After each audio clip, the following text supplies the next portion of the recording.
У 16-летнего Дениса Аникина ДЦП. Из-за болезни он ограничен в движении. Но шаг за шагом мальчик упорно идет к своей мечте. Денису уже успешно провели 2 ортопедические операции в Ереване. Если раньше ходить было очень сложно, то сейчас ему намного легче. Самостоятельно хожу. Я чувствую на ногах, мне легко наступать. Это благодаря фонду Ашаны. Спасибо им большое. Узнав, что в Абхазию прибыл травматолог-ортопед Овсеп Даниелян, семья Дениса привезла его в Сухумский реабилитационный центр. Денис с нетерпением ждал встречи с врачом, который его не раз осматривал. Мама мальчика поблагодарила фонд Ашана за такую возможность. Через фонд Ашаны мы в Ереван попали, оперировали.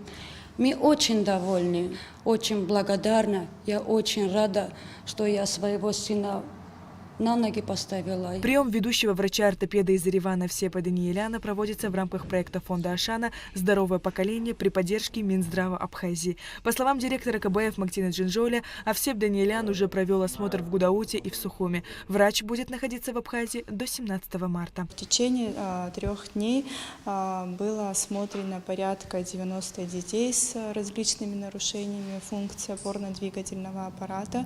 Уже выявлено 8 детей, которым необходимы ортезы. В течение нахождения Овсепа Айведиковича в Абхазии будут взяты слепки гипсовые, и фонд также будет им заказывать ортезы в Ереване, которые по мере изготовления будут направлены в Абхазию. Данная медицинская акция дает возможность гражданам, у которых есть нарушение функции опорно-двигательного аппарата, не выезжая за пределы Абхазии, получить консультацию специалиста. Мы стабильно 2 раза в год приглашаем врача Овсепа Айведиковича.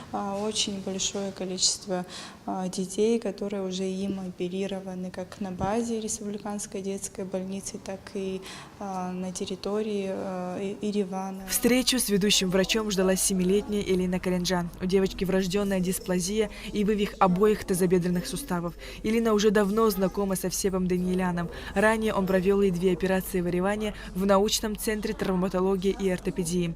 Сегодня она самостоятельно ходит и охотно общается на камеру. По словам мамы Элины Карене, совместными усилиями малышку поставили на ноги. Она бегает, она пошла в 0-й класс, у нее и с речью были проблемы, тоже и в реабилитационном центре нам, и с препаратами помогают, и выезжаем к нервопатологу в Адлер.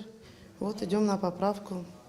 Вроде бы все успешно получается, она старается, и мы тоже. Приезд специалистов из-за рубежа и обмен опытом позволяют медицине развиваться и переходить к более эффективным методам лечения и, конечно же, значительно улучшить состояние здоровья маленьких пациентов, отмечают специалисты. Возможности у нас ограничены в плане обследований, в плане лечения, поэтому пытаемся как-то в этом плане улучшить снабжение и возможности наши. А так, конечно, отправляют на данный момент в плане в Ереване там костные операции делают, у нас нет рентгена определенного, да, и стола, можно так сказать, какие-то есть моменты, которые нам очень нужны.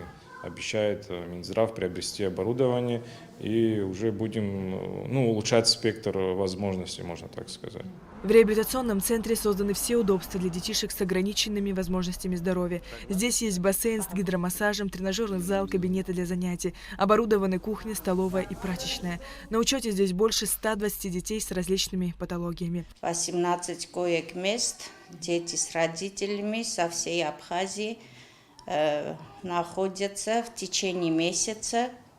Все бесплатно, весь курс, питание, нахождение, препараты довольно дорогие и необходимые препараты. У нас государство, Минздрав обеспечивает, ежегодно их количество добавляется и по разным причинам.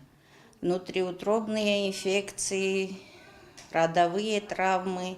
Фонд Ашана берет на себя все финансовые затраты по заказу и изготовлению ортезов в Ереване, а также в случае необходимости фонд готов оплатить операции, которые будут проведены в Республиканской детской больнице.